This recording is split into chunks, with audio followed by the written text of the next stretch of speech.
ምጾታት ፍቅሪ ደራሲ አልጌና ወልደ ማርያም ተረኽቲ ሙሴ ግርማጽዮንን ራሄል ዐቅባይን አዋሃድ ድምፂ ዮናስ መኮንን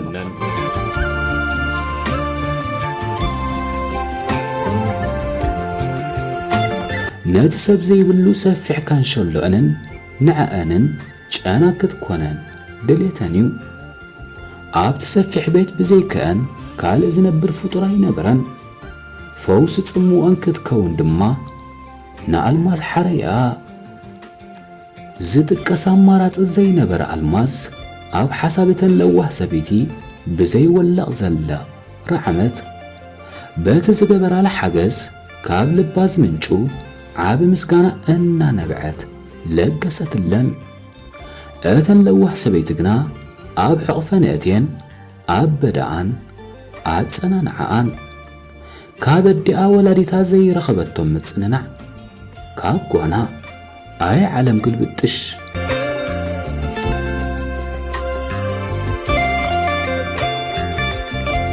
ብርሃን ፀሓይ ነቲ ሓሊፉ ኣብ ሰማይ ተነፂፉ ዝረአ ደበናታት ግዲ ዝገበረሉ ይመስልን በህላዊዩ ከይተዓግተ ነመሬት ኣስመራ ትሕዝቱ ካብ ምብርካት ኣይተዓንቀፈን ኣዕዋፍ ሰማይ ከም ጽብል ናጽነቶም ብድምቀት ዘብዕሉ ሒሳብ ኣብ ክልል ሰማያት ጐዳይፍ ብምልኣትን ሩፍታን ካብን ናብን ክብላ ይረኣያ መንቅስቓሳተን ንተዓዛቢ ኣመና መሳጢ እዩ ዘህውኽ ስራሕ ዘይብሉ ሰብ ጠጠው ኢሉ ክዕዘበን ዘገድድአን ኣብ ከባቢ ገዛ ዓደሞ ኣብ ዝርከባ ሓንቲ ገዛ ሰብ ይነብረላ ኢልካ ትሕሰብ ኣይኮነትን ኣዝያ ምንኣሳት ከይኣክል ኣብ ልዕሊኣ ተነፂፉ ዝነበረ ኣረጊትን መራትን ዚንጎ ጥሮታ ክወፅእ ዝነበሮ እዩ ተጻዋርነቱ ኣብ ክራማት ክሳብ ክንዲ ምንታዩ ብማዕዶ ሪኢኻ ከተረጋግጾ ይከኣል እዩ እታ ቤት ኣብ ዓይንኻ ምስ ኣተወት ቀዳማይ ዝመጸካ ግምት ክሽንያ ዝብል እዩ ግን ዘይከም ግምት ርኤትካ ኣብታ ገዛ ንጠለባዛ ዘይፍትሓዊት ፕላኔት እተማልእ ስድራ ከም ዘላ ማዕጾ ኣርሒኻ ምስ ኣተኻዩ ዝንጽረልካ ዘይከም ደጋዊ ትርኢታ ውሽጣዊ ጽፉፍነታ ኣመና ዘርምም እዩ ውሕዳትን ጽፉፋትን ንብረት ነታ ጸባብ ቤት መልክዕ ብዝህብ ኣገባብ ዝተሰርዐ እዩ ፋሲል ወደይ ብህድኣት ተዳህየት ወይዘሮ ኣልማዝ ነታ ካብ ልባ እትፈትዎን በኽርን ሕሳስ ልደ ወዳን ትህቦ ኽብሪ መዘና ጠፈር እዩ እቲ እንኮ ተስፋ ኣብዚ ዓለም ንሱ እዩ በልከይደ ዘወደይ يخفى يخبط حدا أدراري من البات انت دونجي اي تشغل انت تأمي خابجي ولا كاترف مسحنا بلع معاري بلت نزلا أب زبانا أن نمبرت جبر ملس ودخت سمع دما أب لدات بيتا قامت حري ماما يسأل تلكي ጋዜጣ ዘንብብ ዝነበረ ፋሲል የዕንቱና ወላዲቱ ሊእኹ ከምስ በለ ውሽጣዊ ስምዒታቱ ከሐብዩ ተዋሲኡ መዳርክቲ ዘይርከቡ ሓዘን ኣብ ውሽጡ ኣቐሚጡ ንወላዲቱ ሕጉስ መሲሉ ከርእያ ስለ ዘለዎ እዩ ከምኡ ገይሩ ዳሓን ወዓል በል ዘወደይ ከይደ ኢላ ናብ ጉዳያ ተብተበለት ወይዘሮ ኣልማዝ ፋሲል ጋዜጣ መንባብ አቋሪጹ ብዛዕባ አፍቃሪቱ ከሐስብ ጀመረ ከይደቀሰዩ ሓዲሩ እንተ ተባለ መገናና ይኮነን ኣብተን ዝደቀሰለን ውሕዳት ጊዜ ድማ ብዘባህረ ሕልሚ ክበራበሪ ተቐሲቡ ዓለም ንማዕርግ መታን ከይረኽባ ብእሾኻዊ ሓጹር ዝሓጸረታ ኮይኑ ተሰምዖ እታ ብልቡ ዘፍቅራ ማዕርግ بعين حلنو حالفت اتا شماغلتا سدد اتبل زربا اب امرؤ بعوت ادمصت مو اشخ كم زتوقع ስቅቕ በለ ነዲኡ ብዛዕባ ማዕረግን ድሌታታን ከዕልላ ትርጉም ዘለዎ ኮይኑ ኣይተሰምዖን ካብ ጠለባት ማዕረግ ዝኾነ ነገር እውን ተማለ ኣይኮነትን ብሰንኪ ሕሰም ናብራ ዝማደወ ገጽ ኣዲኡ ኣብ ዓይኒ ሕልንኡ ተሳእሎ እታ ብድኽነት ዝበርዓነት ወላዲቱ ከም ዕድመ ንእሽቶ ወይ ዝርያ ሃለኽለኽን ሓላፍነት ናብራን ግን ካብ ዕድሚኣ ብዓመታት ኣርሒቕዋ ነበረ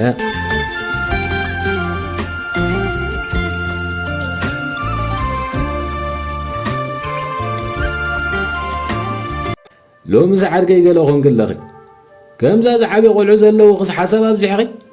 ወናይ ዳሓንዲዳ በለ ቢንያም ኣብ ኣፍልዳታ ጸባብ ቤት ቆይሙ ፋሲል ዘይስተብሃለሉ ኮይኑ እምበር ንደቓይቕ ኣብ ኣፍልዳት ተጸጊዑ ነይሩ ቢንያም ቆማትን ከደራይን መንእሰዩ ኣመና ቀጢን ካብ ምዃን ዝተላዕለ ንሓይሊ ንፋስ ዝጻወር ኮይኑ ኣይስማዓካን እዩ ምስ ፋሲል መተዓቢትን ትኽትንፋስ ይዕርኾን እዮም ንኽልቲኦም ድኽነት ካብ መድረኽ ንእስነቶም ጀሚሩ ዝፈልጦም ሓለቐኦም እዩ ሓምልና ሸቀጡ ብሓባር ዝዓበዩ እዮም ኣታቢልና ሓርከይ ዋታ ኸመይ ውዒልካ ወእቶባራ እንታራ ዋፍ ደገ ተገቲርካ ሃንደበት ካብ ሓሳባቱ ዝተበራበረ ፋሲል ኣብ ኣፍ ደገ ልዳት ቤቱ ተጸጊዑ ንዝረአዮ ዓርኩ ብስምባደ ዝበሎ እዩ ካብ ዝተቐመጠሉ ብምትንሳእ ወንበር ኣዳልዩ ንዓርኩ ኮፍ ክብል ብምልክት ዓደሞ ካብታ ኣብ ጎኑ ዝነበረት በራድ ንኽልቲኦም ሻሂ ብምቕዳሕ ድማ እንደገና ኮፍ በለ ህዋ እንታዳ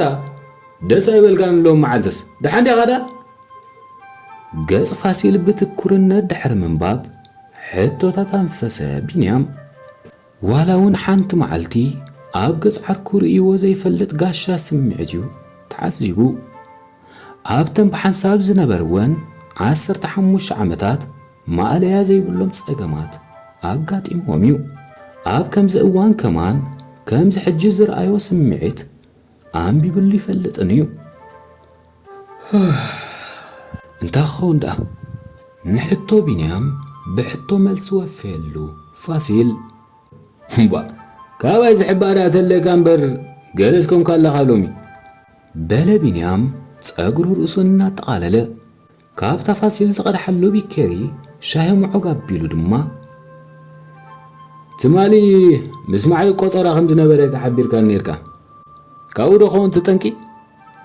እንታይ ኢላ ትካደ ብዕትበት ጠየቐ ቢንያም ኣብ መንጎኦም ዝሕባእ ምስጢር የለን ኣዛይላትን ወይ ኣኸ ቢንያም ሓወይ በቃ ካብ ጊዜ ናብ ጊዜ ቐንዛ ትፈጥረላ ያለ በጀኻ ብምረት ተዛረበ ፋሲል ንመጀመርያ እዋንዩ ንማዕርግ ነቒፍዋ ውሽጣ ዘይፈልጦ ኮይኑ እምበር ዘይከም ሕሉፍ እዋን ፍቕሮም ከተዕኑ ተበጉሰታት ትወስድ ከም ዘላ ንዕኡ ምስጢር እዩ እንኳዕ እኳ ምስጢር ኮኖ ገለ ከም ዝኾንካ ዳ ገጢመካ እንዴ ጸኒሐ ሕጂ ቐንታይ ትብለካ ዘላ ኣልሚድካ እንዴኻ ኸ ፋሲል ዓርከይ ኣዋልድ ብፍቕሪ ተተቖጻጺረናኻ ልብኻ ሸለሊና ንኹሊትካየን ዝመዝና መደረ ቢንያም ኣብ ህይወቱ ፍቕሪ ዝበሃል ሒዝዎ ይፈልጥን እዩ ከምኡ ስለ ዝኾነ ድማ ብኣተሓዛ ፍቕሪ ፋሲል ዓርኩ ዕጉብ ኣይኮነን ንማዕርግ የፍቅራ ዘይኮነ የቀባጥረላ ከም ዘሎ እዩ ዝዛረብ ቅብጥሮትን ፍቕርን ግና ዝምድና ኣለዎ ድዩ أنت فكرك كتقباطر تخيل ኢኻ أنت ቀባጢርካ ተፍቅር ዶ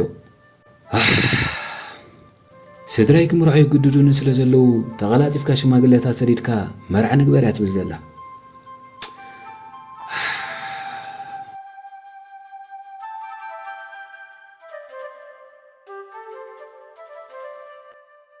ካብ ተኽድ ዝሕል ዝተቃረበ ሻሂኡ ሓንቲ ማዕጓ ኣውረደ ፋሲል ኣሰማሳለ ስምዒት ኣፍረ ገጹ ዓስከረ ኣጋውል ፍቕሩና ምዕራግ ገጹ ይስጉም ከም ዘሎ بوشتو حسب فكر لبو مسانيتا خسيرة أب سمايات فقر نبينا كتزنبي ترأيتو وا جزا لكم كتصاوتو تدل زلا مزدق نظم عبر لنا زي تبلا نحوالو تمنيكا تخوينا خا كسع مريد حان زخون زي تصبيكا انت إذا هو خازلو با سبدو ودي نبيت ما أسرتو خا تهوخي با مدر بينيام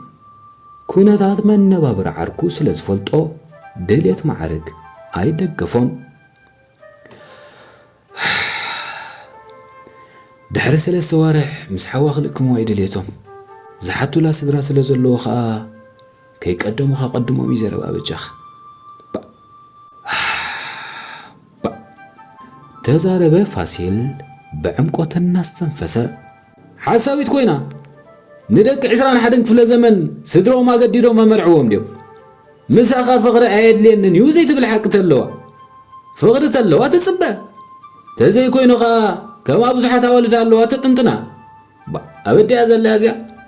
قصونا يقصر أمسيلو مدرة أبا هايلا معرك رتعو خوينو أي تسمعون مس فاسيل ناي من بار دليت انتلوا نسدراك كتأمن كمتقل يزأمن أبو أبزي متأني حياليو معرك كتفلين دليت يبلا يقددو أمزلو بينا عركي بأزرار بابينيام كيسن بدي ترفن أمارات سلزي نبرو نافك أريتو كحلق الله كألا بفلايكا إتا تتنطنا اتبلك البينيام نهر متلبو كتفتنو كألت أتا فاسين حوياخ أمو فغر اللواري هاتو بزلغا كمز مثلنا نسخي خاخت فلايا زيدا لغنبر نسارا مخابز اللي عندها تبدلك تبلغ نرديت فاسيل أفرسه بينيام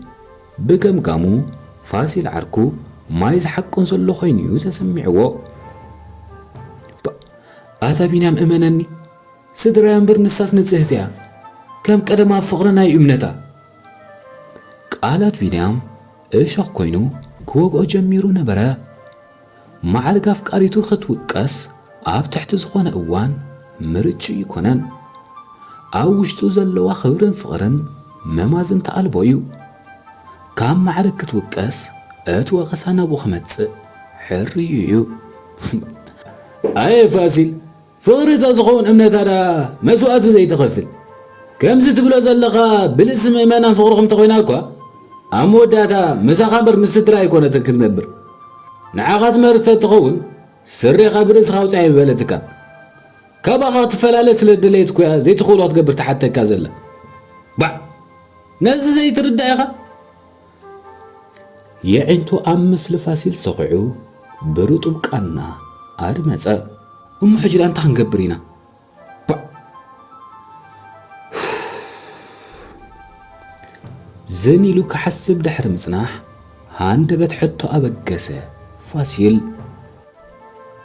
بات بينام زبلو زي كنا بات أفكاريتو زبلتويو زحسب زلو نزرابا بينيام بزي كامسمع زخونا قمتي هابون أمنت فغرنبر أمنت فراويت بزيتو كام زي كنا ملو بملو سحيتو ونبرا أتا فاسيل نابرا قزانا نقزا خمن كما سابعت أداوكا تفولتيخا بسنك سئنات حمل شكينا ينعبينا زي كوللنا يبوتاون يلن أديتاتنا وانترينا اللغا نابرا خبير وانتاي كمز مثلا ما مالماز بزا زلاتكم درجة كمي غيرا ختمرعوا كتحسب فغر رتعوا بعلا معرق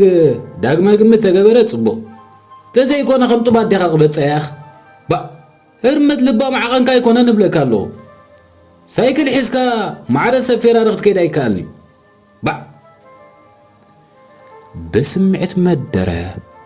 بينيام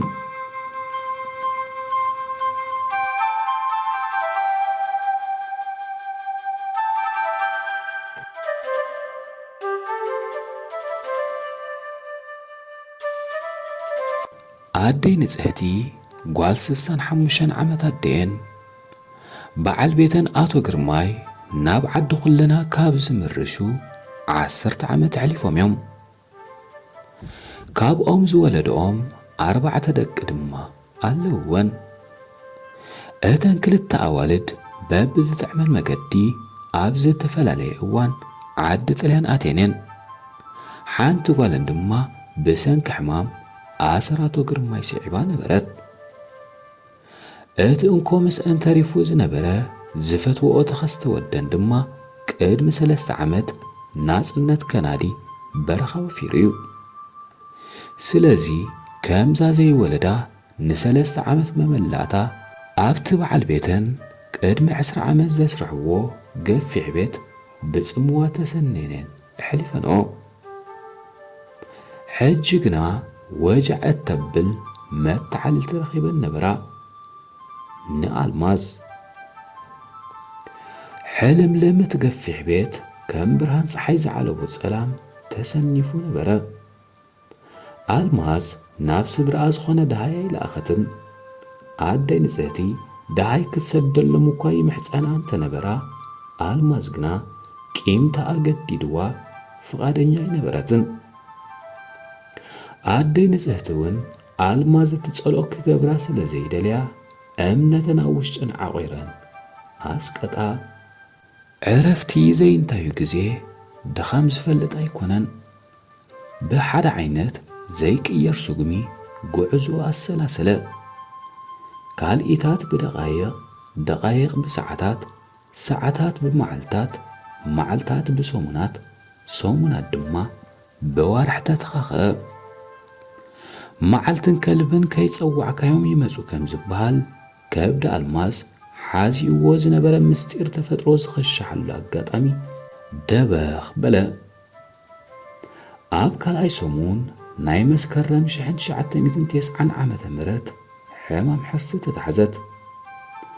ግዚኡ ሰዓት 8 ናይ ቅድሚ ቀትሪ ስለ ዝነበረ ኣደይ ንጽህቲ ደገ ወፅን መኪና ብምጽዋዕ ሆስፒታል መወለዳን ወሰድኣ። ልክዕ ፍርቂ መዓልቲ ምስ ኣኸለ ድማ ኣልማዝ ወዲ ተገላገለት። ሰዓት 4 ናይ ድሕሪ ቀትሪ ምስ ኮነ ኸኣ ብኣደይ ንጽህቲ ተሰንያ ቤተን በጽሐት። ኣደይ ንጽህቲ ልክዕ ከም ወዲ ጓለን ዝሓቆፋ ብልበን ኣመና ተሓጐሳ። ከም ደረጃ ናብራ ረኽብቲ ስለ ዝነበራ ኸኣ በጊዕ ሓረዳላ። ኩሉትን ሓራስ ጓል ማርያም ክግበረላ ዝነበሮ ባህላዊ ግቡእ ገይረን ድማ ኣደ ኾንኣ። ከምቲ ልሙድ መዓልቱ ምስ ኣኸለ ብዙሕ ሰብ ዘይተጸንበሮ ጥምቀት እውን ገበራላ። ነቲ ፍረ ኳና ፍቕሪ ድማ ባዕለን ንዝኽሪ ምዉት ሓወን ፋሲል በልኦ። ኣልማዝ ዝኾነ ተቃውሞ የርአየትን ጥራይ ዘይኮነስ ኣመና ሓጎስቲ ነበረት። ዓለም ግና ፍጽምቲ ይኮነትን። ኣደይ ንጽህቲ ድሕሪ ጥምቀት ፋሲል ጥዕና ክረኽባ ይከኣላን። ከም ውፅኢቱ ድማ ሕማም ብሕማም ኮና። ከም ተኣደ ኾይነን ዝግባእ ዝገበራላ ኣልማዝ እውን ልክዕ ከም ጓለን ኮይና ኣልየተን። ግና ኸኣ ጻማ ኣይረኸበትን። ኣብ መበል 7 ወርሒ ፋሲል ኤርትራዊ ብርሃን ናጽነት እንከይረኣያ ነቲ ድሮ ተሰዊኡ ዝነበረ ተኸስተ ወደን ኣርከብኦ። ዓረፋ